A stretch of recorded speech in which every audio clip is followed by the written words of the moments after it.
بسم اللہ الرحمن الرحیم وَاتْلُ عَلَيْهِمْ نَبَأَ ابْنَ آدَمَ بِالْحَقِّ إِذْ قَرَّبَا قُرْبَانًا فَتُقُبِّلَ مِنْ أَحَدِهِمَا وَلَمْ يُتَقَبَّلْ مِنَ الْآخَرِ قَالَ لَأَقْتُلَنَّكَ قَالَ إِنَّمَا يَتَقَبَّلُ اللَّهُ مِنَ الْمُتَّقِينَ۔ اور اے محمد صلی اللہ علیہ وآلہ وسلم ان کو آدم کے بیٹوں حابیل اور قابیل کے حالات جو بالکل سچے ہیں پڑھ کر سنا دو کہ جب ان دونوں نے اللہ کی جناب میں کچھ نیازیں چڑھائیں تو ایک کی نیاز تو قبول ہو گئی اور دوسرے کی نیاز قبول نہ ہوئی۔ تب قابیل حابیل سے کہنے لگا کہ میں تجھے قتل کر دوں گا۔ اس نے کہا کہ اللہ پرہیزگاروں ہی کی نیاز قبول کرتا ہے۔ لَئِن بَسَطتَ إِلَيَّ يَدَكَ لِتَقْتُلَنِي مَا أَنَا بِبَاسِطٍ يَدِيَ إِلَيْكَ لِأَقْتُلَكَ إِنِّي أَخَافُ اللَّهَ رَبَّ الْعَالَمِينَ۔ اور اگر تو مجھے قتل کرنے کے لیے مجھ پر ہاتھ چلائے گا تو میں تجھ کو قتل کرنے کے لیے تجھ پر ہاتھ نہیں چلاؤں گا، مجھے تو اللہ رب العالمین سے ڈر لگتا ہے۔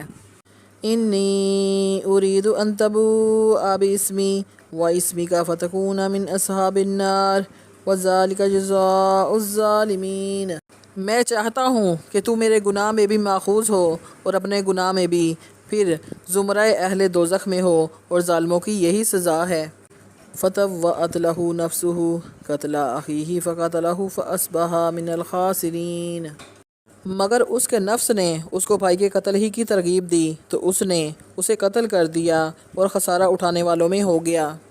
فَبَعَثَ اللَّهُ غُرَابًا يَبْحَثُ فِي الْأَرْضِ لِيُرِيَهُ كَيْفَ يُوَارِي سَوْءَةَ أَخِيهِ قَالَ يَا وَيْلَتَىٰ أَعَجَزْتُ أَنْ أَكُونَ مِثْلَ هَٰذَا الْغُرَابِ فَأُوَارِيَ سَوْءَةَ أَخِي فَأَصْبَحَ مِنَ النَّادِمِينَ۔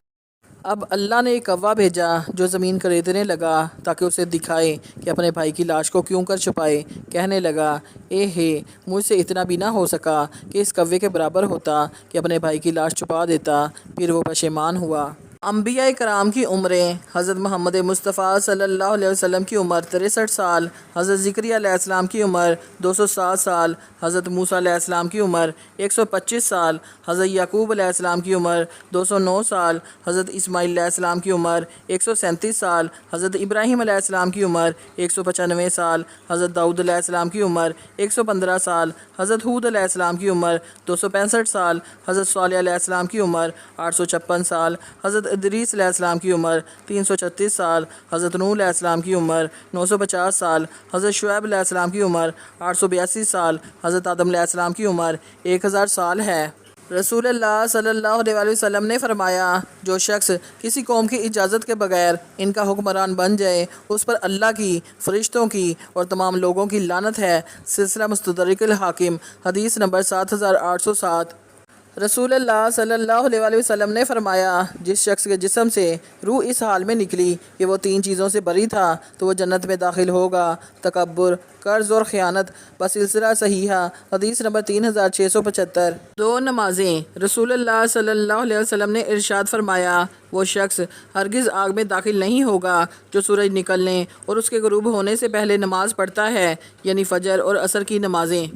نبی کریم رؤوف رحیم صلی اللہ علیہ وآلہ وسلم نے فرمایا 2 چیزیں ہیں جنہیں انسان ناپسند کرتا ہے۔ انسان موت کو ناپسند کرتا ہے، حالانکہ موت مومنوں کے لیے فتنے سے بہتر ہے، اور وہ قلت مال کو ناپسند کرتا ہے جبکہ قلت مال کا حساب کم ہے۔ سلسلہ مشکوات، حدیث نمبر 5251۔ رسول اللہ صلی اللہ علیہ وسلم نے ارشاد فرمایا میں علم کا شہر ہوں، ابوبکر اس کی بنیاد ہے اور عمر اس کی دیوار ہے اور عثمان اس کی چھت ہے اور علی اس کا دروازہ ہے۔ سلسلہ بخاری، جلد نمبر 2، صفحہ نمبر 214۔ 70,000 فرشتوں کا استغفار۔ جزا اللہ تعالی ان محمدن صلی اللہ علیہ وسلم ما ہوا اہلہ۔ جو شخص یہ پڑھا کرے اس کے لیے 70,000 فرشتے 1000 دن تک استغفار کرتے رہیں گے۔ سلسلہ معجم الکبیر، سواد 40۔ حضرت ابو ہریرہ رضی اللہ تعالیٰ عنہ سے روایت ہے کہ رسول اللہ صلی اللہ علیہ وآلہ وسلم مسجد میں تشریف لے گئے، اتنے میں ایک شخص آیا، اس نے نماز پڑھی، پھر نبی صلی اللہ علیہ وسلم کو سلام کیا۔ آپ صلی اللہ علیہ وسلم نے اسلام کا جواب دیا اور فرمایا جاؤ نماز پڑھ لو، تم نے نماز نہیں پڑھی۔ وہ واپس چلا گیا اور پھر اسی طرح نماز پڑھی جیسے پہلے نماز پڑھی تھی، پھر آیا اور نبی صلی اللہ علیہ وسلم کو سلام کیا۔ آپ صلی اللہ علیہ وسلم نے فرمایا جاؤ نماز پڑھ لو، تم نے نماز نہیں پڑھی۔ 3 مرتبہ ایسا ہی ہوا۔ آخر اس نے عرض کیا قسم اس ذات کی جس نے آپ کو سچ کے ساتھ بھیجا، میں اس سے اچھی نماز نہیں پڑھ سکتا، مجھے سکھلائیے۔ آپ صلی اللہ علیہ وسلم نے فرمایا تم جب نماز کے لیے کھڑے ہو جاؤ تو اللہ اکبر کہہ دینا، پھر آسانی سے جتنا قرآن تمہیں یاد ہے اس کی تلاوت کر لو، پھر اچھی طرح سے رکوع کر لو، پھر سر اٹھا کر پوری طرح سے کھڑے ہو جاؤ، پھر اطمینان کے ساتھ سجدہ کر لو، پھر سجدے سے سر اٹھا کر اطمینان کے ساتھ بیٹھ جاؤ، اسی طرح ساری نماز پڑھ لو۔ سلسلہ بخاری شریف کتاب الاذان 154۔